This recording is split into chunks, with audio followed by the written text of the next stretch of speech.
সুরক্ষিত করা বা আপনাকে স্মুথভাবে স্পিনিং করা, আমরা কীটা করি, সামনে একটা স্পিড ব্রেকার থাকলে আমরা গরুর মতন ছুটি।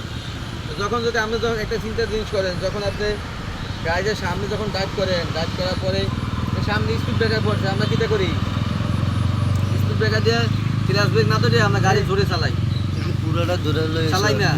তখন হচ্ছে স্পিড ব্রেকার জোরে চালান, মনে করেন এই যে হচ্ছে আপনি স্পিড ব্রেকারগুলো নিচে দাবতে আসেন, তখন কিন্তু ইঞ্জিনটা নিচে পড়ে, নিচের দিকে যখন উঠে যখন একটা কাঠ হিসেবে যদি একটা স্পিন ভেঙে দেখে তখন কীটা করবেন, তখন করা কিছু আসেনি। তখন আমার একটা ভুলের কারণে কী হইলো, আমার গাড়িটা একটি স্পিড বা সকেট জাম্পার কী হইলো, ভাঙ্গি গেল। তো এই ভাঙ্গাটা কার দোষ হইলো? আমার দোষ। এবার স্যার আমি বাস্তবে কাহিনিগুলো দেখাই, সরেন।